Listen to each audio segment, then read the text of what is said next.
Bonjour à tous et bienvenue. Dans cette vidéo, je vais vous apprendre à réaliser un petit jeu de type Flappy Bird-like sous Python à l'aide du module Pygame. Alors le jeu en question, eh bien, je vais le lancer. Vous contrôlez un petit ballon qui doit passer, qui doit éviter les nuages qui sont de part et d'autre de l'écran. Donc il n'y a rien de très compliqué là-dedans. Vous voyez que le score s'incrémente au fur et à mesure que je passe, que j'évite les nuages. Et si par malheur je touche un nuage, le jeu s'arrête, boum, mon score dans ce cas-là est de 4 et il faut que j'appuie sur une touche pour recommencer. Donc là ça rame un petit peu, j'avoue, c'est dû à mon logiciel d'enregistrement, mais sinon il est relativement fluide, il n'y a pas de souci. Petite précision également, ça peut vous sembler bizarre car vous ne voyez pas le bas de l'écran. En effet, ma fenêtre d'enregistrement est plus petite que la fenêtre du jeu, mais vous aurez donc une fenêtre de jeu beaucoup plus grande. Voilà, donc je vous propose de commencer tout de suite. C'est parti! La première chose à faire va être de créer un dossier, sur votre bureau par exemple, où vous voulez, dans lequel vous allez mettre tous les fichiers disponibles en téléchargement sous la vidéo. Dans ces fichiers, alors dans le dossier que vous aurez téléchargé, il y a plusieurs fichiers que je vous présente ici. Donc une image de ballon, un fichier de police et deux images de nuages, ici et ici. Voilà. Et bien sûr, c'est là-dedans que vous allez mettre votre propre fichier en .py dans lequel vous écrirez le programme. Pour ça, utilisez votre logiciel de texte, d'éditeur de texte préféré. Moi, j'utilise PyCharm sous Mac, parce que je l'aime bien, mais bon, ça, libre à vous. Allez, c'est parti. Donc, première chose, nous allons importer Pygame. Une fois importé, il faut l'initialiser.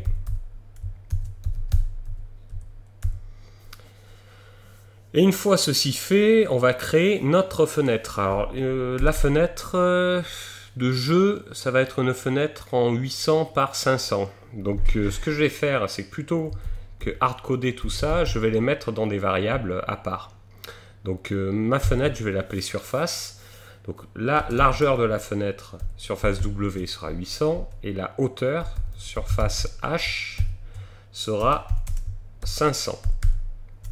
Une fois que ça c'est fait, bon, on va créer cette fenêtre. Donc surface, c'est égal à pygame.display, set mode. Et deux parenthèses, parce qu'on va rentrer dedans la hauteur et la largeur, mais il y a d'autres paramètres qui peuvent être rentrés. Donc nous, on ne rentrera que ça, mais il faut quand même les deux parenthèses. Donc surface W, la largeur, et la hauteur, surface H. Une fois que c'est fait, on va donner un nom à la fenêtre également. Donc ce nom, on va pouvoir l'appeler ballon volant. Allez, pour ballon volant, c'est celui que j'avais utilisé.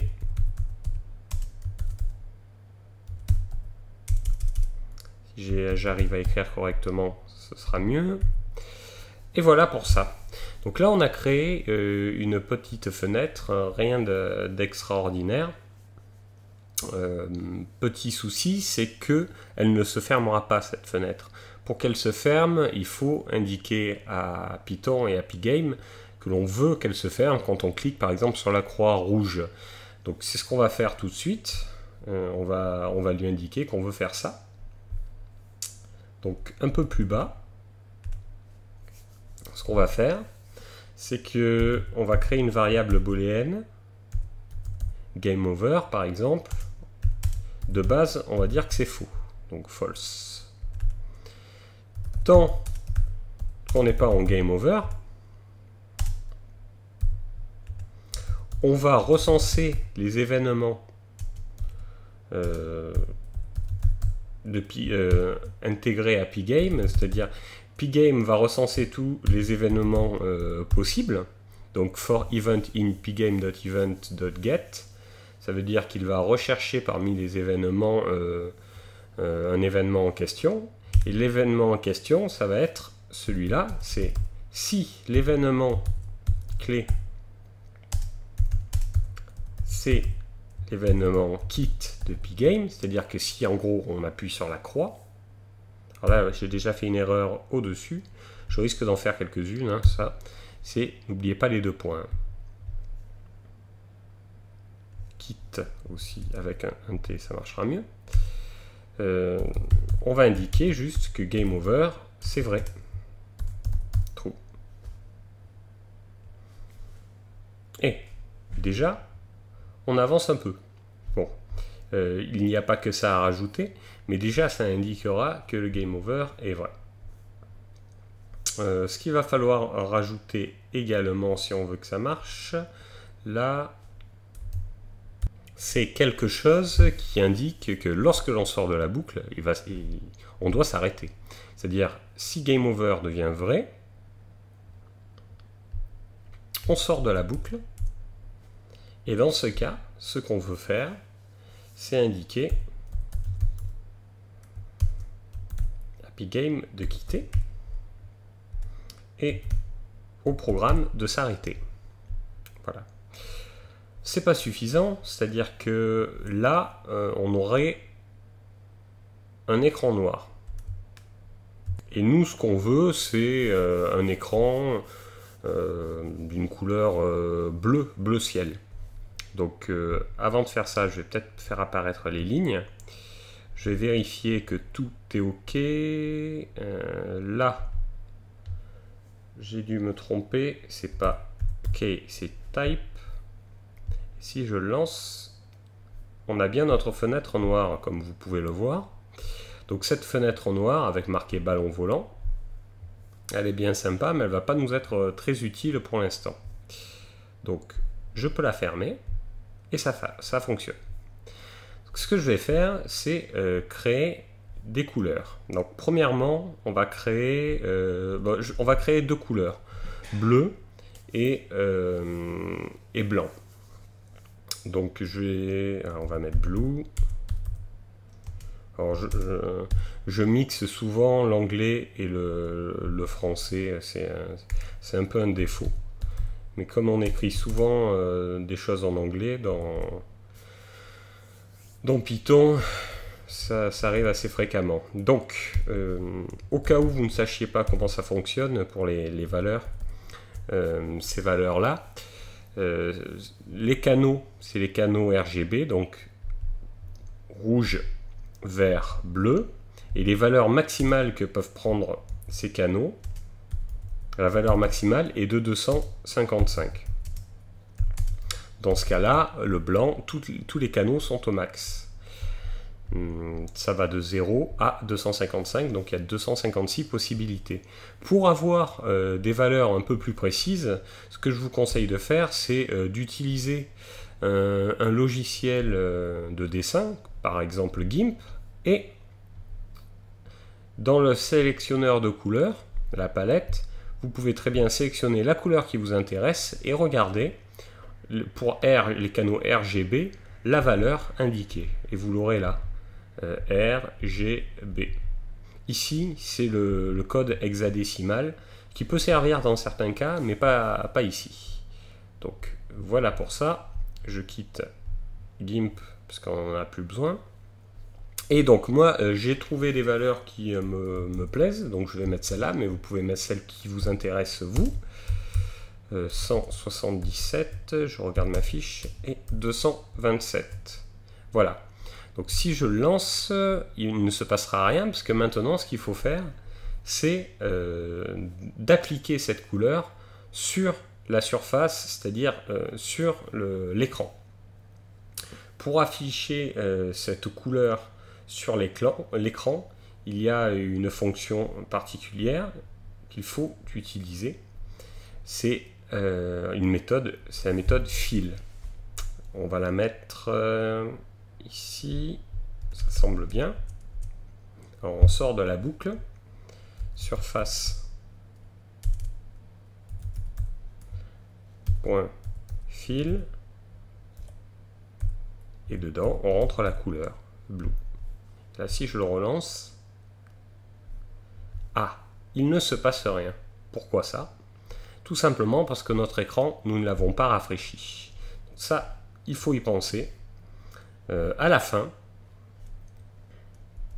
en sortant de la boucle, nous allons rajouter une ligne qui indique tout simplement, après surface fill, sinon ça sert à rien, ce qu'on veut, c'est que Pgame rafraîchisse l'écran. Et pour ça, il faut lui indiquer update. Et si je relance, on voit bien notre écran bleu, avec la couleur bleue qui apparaît. C'est super. Bon, bah on avance. Qu'est-ce qu'il nous reste à faire maintenant? Bah, le plus dur, c'est sûr. Le plus dur, ça va être quoi? D'insérer le ballon, de le faire bouger, d'insérer les nuages, de les faire bouger et de les faire entrer en collision. Donc on a quand même pas mal de travail. On va d'abord se focaliser sur la création du ballon. Pour ça, je vais créer dans un premier temps les variables hauteur, largeur comme pour la surface. On n'est pas obligé, on s'en servira pas forcément tout de suite d'ailleurs, mais au moins elles y seront. Donc il suffit de regarder les propriétés de l'image et je sais que mon ballon a une largeur de 50 pixels et une hauteur de 66 pixels, donc je l'implémente. Ensuite, je vais ajouter l'image. Donc pour ajouter l'image, je vais l'appeler IMG et cette image, on va la charger. Pour charger une image, display, set mode, et encore une fois, deux parenthèses car on peut rentrer plusieurs choses. Je fais des bêtises d'ailleurs. Je ne sais pas pourquoi je fais ça, ça on le fera plus tard. C'est image load, tout simplement. Image.load. Et dans ce cas-là, on va rentrer le nom du fichier. En l'occurrence, le fichier, il s'appelle ballon 01.png. Voilà, donc là on a chargé notre image dans une variable qu'on a appelée IMG. Maintenant, il va falloir l'utiliser pour faire en sorte que ça apparaisse, tout simplement. Alors ce qu'on peut faire, c'est on va créer une fonction. Cette fonction, je vais la créer après la surface, puisqu'il faut que ça apparaisse par-dessus. Cette fonction va prendre trois paramètres, pardon, la position X du ballon, la position Y et l'image que nous avons déjà qui s'appelle IMG. La position X et Y, il suffit de les indiquer. Donc c'est ce que je vais faire ici. X, on va lui donner une position à ce nuage de 150, ce qui fait qu'il sera relativement sur le côté gauche. Y, une position de 200, pas la moitié, pas 250, je vous expliquerai pourquoi juste après. Et au-dessus, je vais créer une fonction ballon, la fameuse fonction ballon, avec les trois paramètres, à savoir X, Y et un paramètre image.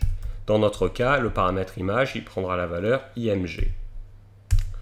Et tout ce qu'il suffit de faire, c'est de faire surface blit. Blit, ça va tout simplement ajouter par-dessus la surface n'importe quelle image indiquée. Dans ce cas-là, l'image qui sera IMG. Et les valeurs X et Y. Et voilà. Alors vous remarquez que c'est pas... Alors je vais fermer ça pour que ce soit un peu plus grand et que vous y voyez un peu mieux. c'est pas super au niveau structure, c'est un peu le bazar là. Donc ce qu'on peut faire, c'est faire en sorte que toute cette partie là, on la mette dans une fonction. Donc je sélectionne tout, j'appuie sur Tab pour indenter, et je vais créer une fonction def que je vais appeler fonction principale, par exemple. Et au moins, on aura notre fonction principale et ce sera peut-être plus simple pour s'y retrouver. Là, on voit bien qu'on a plusieurs fonctions et à chaque fois, on implémentera les fonctions les unes au-dessus des autres. Ce sera déjà un peu plus clair. Comme le programme n'est pas compliqué, on ne passera pas par des classes ou des choses comme ça. Il est vraiment relativement simple, donc on se limitera à ça. Ça ne devrait pas poser de soucis particuliers. Donc maintenant que ça c'est fait, si je lance la fenêtre, il y a un petit souci parce que je n'ai pas terminé. En effet, maintenant que j'ai défini la fonction principale, encore faut-il l'appliquer, sinon ça ne sert à rien. Et on va l'appliquer donc ici, principale, à la fin, comme ça elle va s'appliquer, sinon elle ne se lancera jamais. Et ce qui se passe, c'est qu'on voit bien que le ballon est à peu près au milieu. Alors pourquoi? Je vous ai dit que je vous en parlerai un petit peu. Pourquoi j'ai mis Y à 200 et pas 250 pour arriver au centre là. Donc on est bien au centre de l'image. Je ne sais pas si vous le voyez, mais on est bien au centre. Tout simplement parce que dans Pygame et dans Python en général, la valeur Y0, X0 est en haut à gauche. Et c'est valable aussi pour cette image-là. C'est-à-dire que si je mettais, c'est ce qu'on appelle un anchor point, le point d'origine, qui se situe là. Donc à 255, on se retrouverait avec un ballon qui est en dessous du centre. Donc pour qu'il soit centré, il faut qu'il se retrouve à peu près ici. Et donc il va falloir diminuer un petit peu la valeur en Y. C'est bien ce que j'ai fait, je l'ai passé à 200. Voilà pour la petite explication. Maintenant que le ballon est apparu, encore faut-il qu'il bouge. Donc il va falloir faire bouger ce ballon. C'est parti. Pour faire bouger ce ballon, on va lui donner déjà une valeur de mouvement en Y. Juste une petite variable qu'on va créer, qui va s'appeler YMove. C'est pour éviter de mettre... Ah, je vais mettre mouvement, c'est pour aller un peu plus vite. J'ai tendance à mettre... Bon, YMouvement qui est égal à 0. Comme ça, au départ, il ne bougera pas. Ce qu'on veut, c'est que lorsque le joueur clique sur le bouton flèche haut, le ballon se mette à bouger vers le haut. Quand il relâche la touche, le ballon redescend. Donc pour ça, il va falloir le faire dans cette boucle, où on a for event in pygame.event.get. On va créer une autre condition. Si l'événement, le type d'événement rapporté par Pygame correspond à un appui sur une touche, donc un key down, et si l'événement de la clé de la touche en question correspond, alors là vous avez le choix,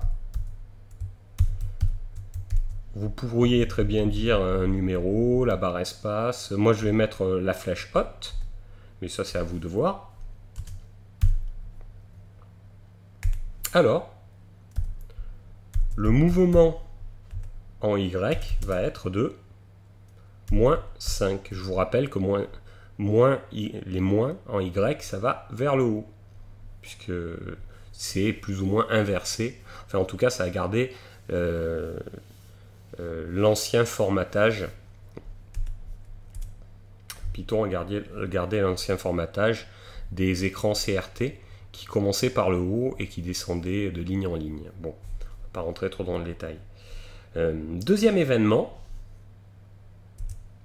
si Le type d'événement correspond à un relâchement de la touche, donc un key up. Alors, Y mouvement est égal à plus 5. Donc là, ça va descendre. Là aussi, on pourrait le régler. Attention, là, il ne se passera rien. N'oubliez pas que les valeurs du ballon, ce sont X et Y, les valeurs de positionnement du ballon. On les a définies ici et ici. Donc il va falloir modifier ce Y en tenant compte de Y mouvement. Donc on va taper Y plus égal Y move, c'est-à-dire que Y va être égal à Y plus Y mouvement. Ah, j'ai du mal, décidément. Hop, et Y en minuscule. Et voilà.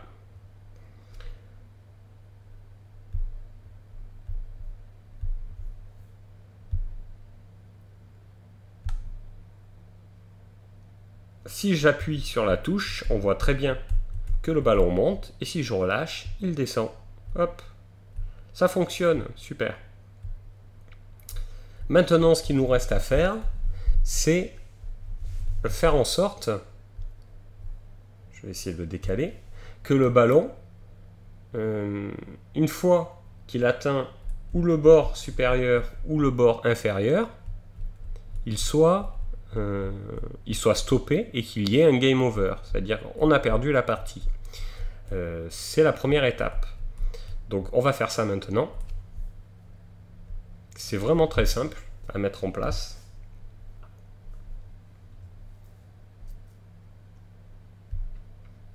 On va le faire en dessous de ballon. Voilà, on va le faire par là.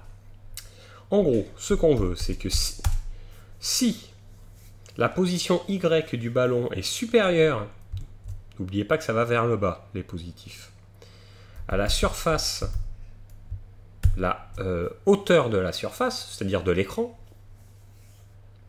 on peut donner une valeur un peu négative, par exemple,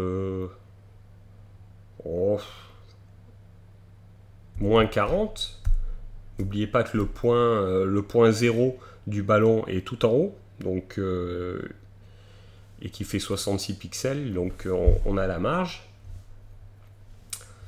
Ou si Y est supérieur au contraire, est inférieur au contraire à théoriquement 0, c'est-à-dire le haut, on va mettre moins 10 histoire qu'il y ait une petite marge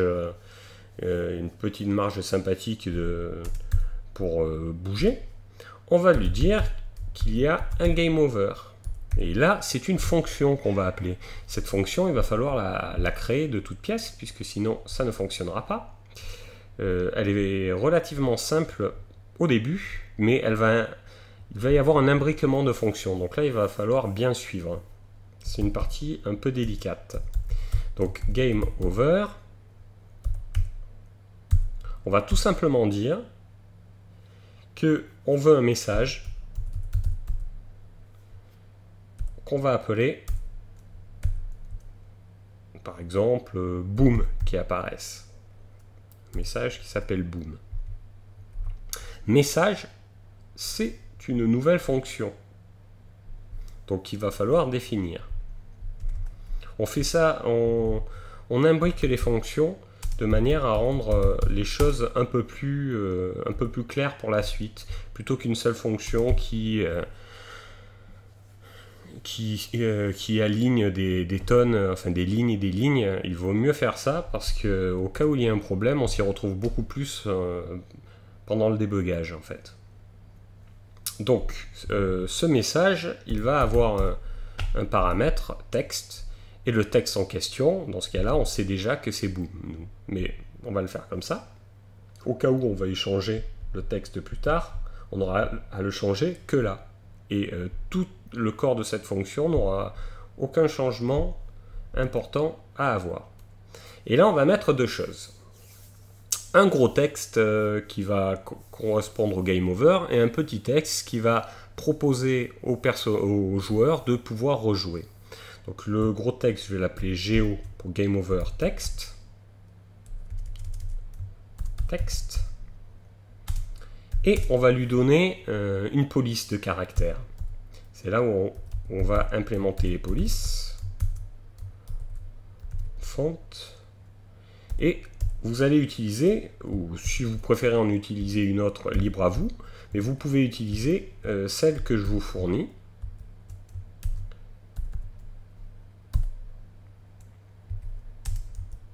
Hop. Et la taille du texte. Donc dans ce cas, une police de 150, c'est relativement gros. Et à côté de ça, on va mettre petit texte, par exemple. Lui aura à peu près la même chose, donc je vais recopier la phrase du haut. Sauf que il aura une taille beaucoup moins importante, il sera en dessous, il aura une taille de 20. À partir de là, il va falloir définir deux choses pour chacun de ces textes. Déjà, le rendu du texte, l'anti-aliasing, la couleur, et ce qu'on met dedans. Et deuxième chose, la taille du rectangle qui va contenir le texte. Ça, c'est quelque chose qui doit être implémenté dans Pygame, puisque finalement, c'est le rectangle qui va contenir le texte sur la fenêtre. Donc, il y a deux choses à implémenter et on va avoir besoin d'une autre fonction qui va créer ces deux éléments. C'est là où ça complique un petit peu les choses, je vous l'accorde, donc suivez bien. Première chose qu'on va faire, c'est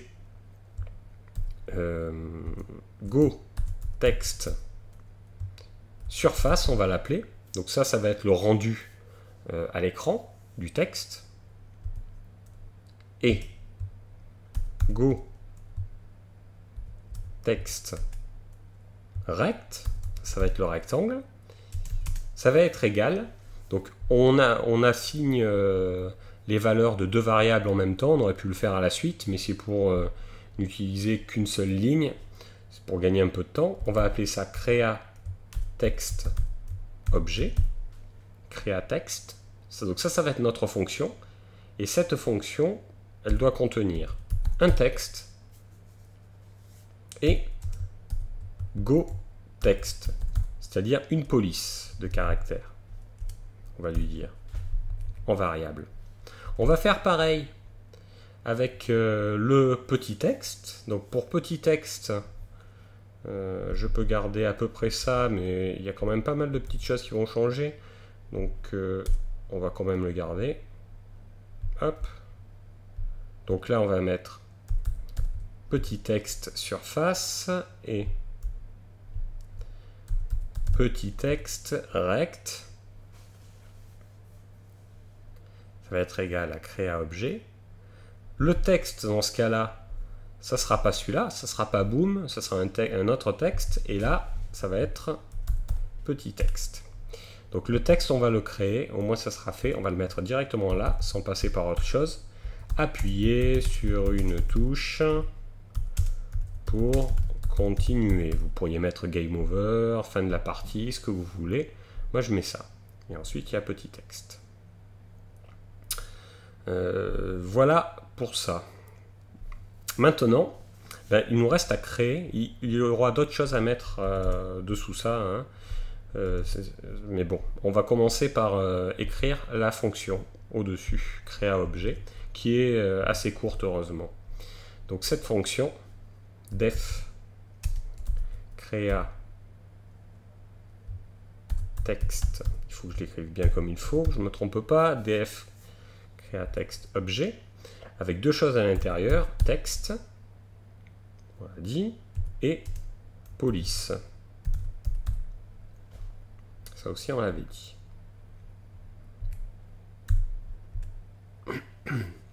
En l'occurrence, qu'est-ce qu'on va mettre là-dedans? Texte.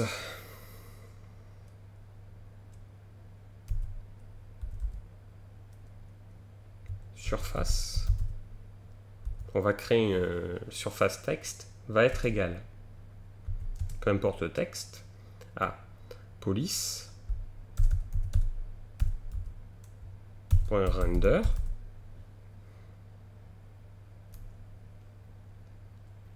et dedans on va mettre texte, c'est-à-dire on veut le fichier texte en question, dire qu'en anti-aliasing on le veut, donc true, et la couleur white. Qu'est-ce qu'on veut que la fonction retourne une fois qu'elle a terminé? Return. On veut qu'elle retourne deux choses. Texte surface, donc ce qu'on vient d'écrire, et la taille du rectangle. Texte surface.get rect. Et comme ça, les deux valeurs qui seront retournées, ce seront ces deux valeurs-là. Texte surface et texte rect. En fonction du texte qui est là, on aura bien deux textes différents avec la même police de caractères, mais à des tailles différentes qui apparaîtront. Il ne nous reste plus qu'à indiquer les choses ici, ce qu'on veut mettre. Donc on revient dans message texte et on va écrire la suite. Ce qu'on veut, c'est que le go texte rect soit centré déjà. Et que ce centre, on va l'indiquer concrètement, ce soit la moitié de la largeur de la fenêtre et, je vais mettre deux parenthèses, vous verrez pourquoi, la moitié de la hauteur de la fenêtre, divisé par 2. Mais on ne veut pas qu'il soit pile au centre, on veut qu'il soit un tout petit peu au-dessus, parce que sinon, le texte en dessous, il sera un peu décalé. Si on veut que les deux textes soient à peu près centrés, il faut le monter un petit peu, celui-là. Donc on va soustraire 50 pixels. On pourrait soustraire 50, normalement ça va. Dernière chose à faire, c'est de créer, de faire apparaître ceci dans la fenêtre surface. Donc on l'a appelé go texte surface et go texte rect. Donc comme ça, on va afficher la police avec le rendu du texte et dans le rectangle de la taille indiquée, à la position indiquée. Il suffit de faire pareil pour le petit texte. Donc, petit texte rect en centre, ça va être à peu près la même chose, sauf qu'au lieu de moins 50, ça va être plus 50. Surface.blitz, on ne touche pas. Au lieu de texte surf, on va mettre petit texte surf. Et au lieu de go text, on va mettre petit texte rect. Et on est bon pour ça. Pas tout à fait, parce que si on le fait maintenant, on n'aura pas mis à jour la fenêtre, c'est-à-dire qu'on ne l'aura pas rafraîchi. Pour la rafraîchir, nous, on l'a déjà vu, pgame.display.update. Et voilà. Ce qu'on va faire ensuite, je vais le mettre dès maintenant, ça va peut-être pas marcher tout de suite, on peut déjà essayer. C'est pas dit que ça marche parce que il n'est pas complet. Hop. Il y a une faute. Ah, je me suis trompé. Ici, effectivement, pensez à mettre des virgules, sinon ça ne fonctionnera pas au niveau des fonds. Je suis allé un peu vite.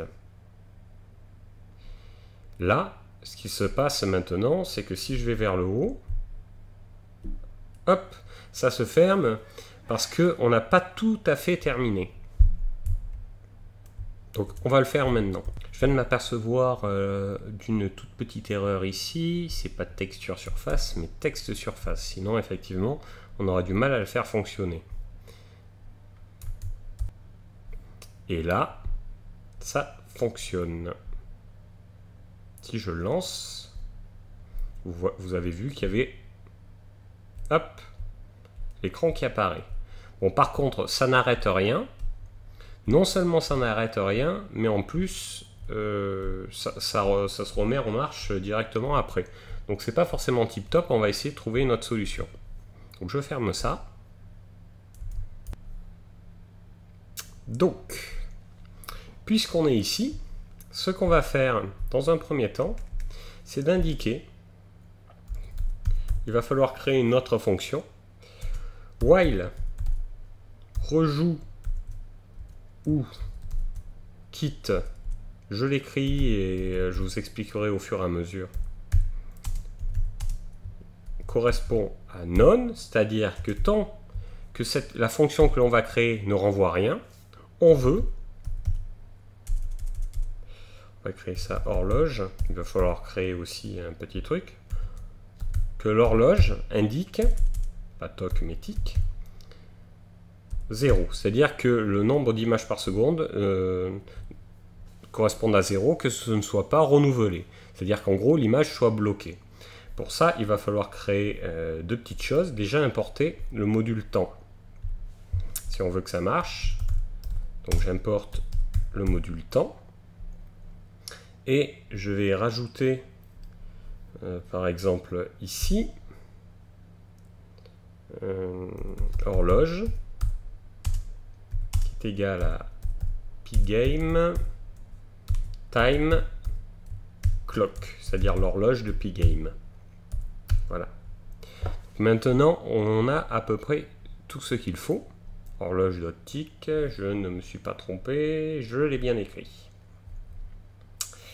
Donc, tant que rejoue ou quitte renvoie non, rien, l'horloge.tic va bloquer l'ensemble de la machine. Ce qu'on peut faire, puisqu'on est nié, c'est avant que ça se passe, parce qu'imaginons que la personne, en fait, si elle se met à cliquer sur un bouton, ça ne renverra plus rien, mais quelque chose. Donc ça relancera le jeu, ce qui n'est pas forcément top pour nous. Directement, il faut qu'il y ait un temps de latence. Donc ce qu'on va indiquer ici, avant que ça se passe, time sleep, et on va mettre 2 secondes de latence quand même, 1 ou 2 secondes, je pense que c'est nécessaire. Donc bon, on va créer la fonction au-dessus de toutes les autres. Donc, ici, je vais faire un peu de place. On va créer la fonction rejoue ou quitte. Un U minuscule. Dans cette fonction, qu'est-ce qu'on va mettre? Pour des événements dans pgame event get, donc on va lui demander d'aller chercher les différents événements. Si l'événement en question, pour chaque événement qui corresponde soit à pgame keydown ou pgame keyup ou pgame kit,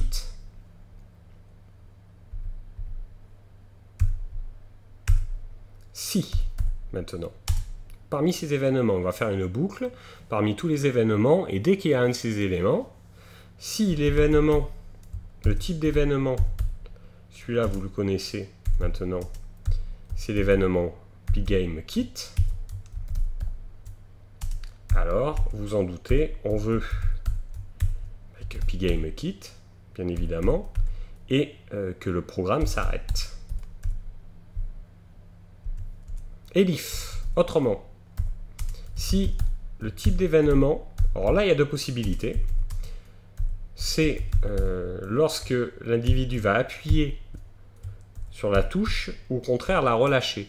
Je préfère quand l'individu la relâche parce que Imaginons que on termine, la personne, le joueur, termine le jeu en ayant appuyé sur la touche. Ce qui va se passer, c'est que dès qu'il va la relâcher, le jeu va se remettre en marche. Alors que si on fait ça, si on utilise le relâchement, il faut que la personne clique à nouveau et relâche à nouveau pour que ça marche.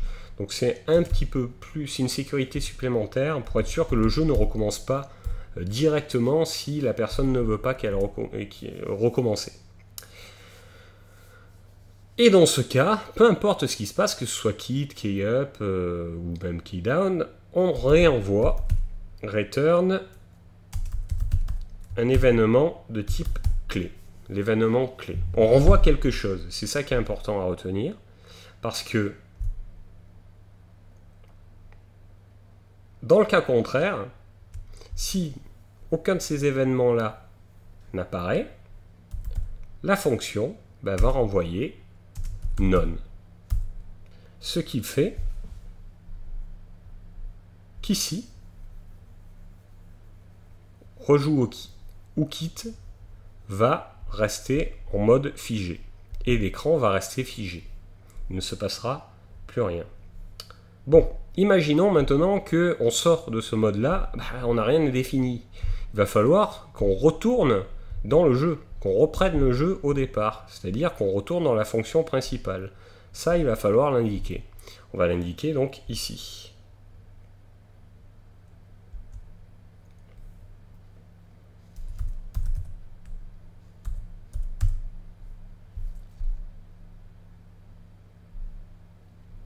Je ne sais pas pourquoi je l'appelle define d'ailleurs, c'est principal, la fonction. Voilà. Donc on fait venir la fonction principale, on la fait s'activer ici. Si je lance maintenant le jeu et que je vais vers le haut, hop, le jeu s'arrête, boum, appuyez sur une touche pour continuer. Si je rappuie, on repart à 0. Hop. Appuyez sur une touche pour continuer, je rappuie, je repars à 0. Si j'appuie pas, ça ne repart pas. Et voilà. Donc ce que je vais faire, c'est que je vais arrêter la première partie de la vidéo ici, pour pas que ce soit trop lourd. Dans la deuxième partie, nous travaillerons donc sur l'implémentation des nuages, la randomisation de l'apparition des nuages et les collisions. Merci de m'avoir suivi et à la prochaine.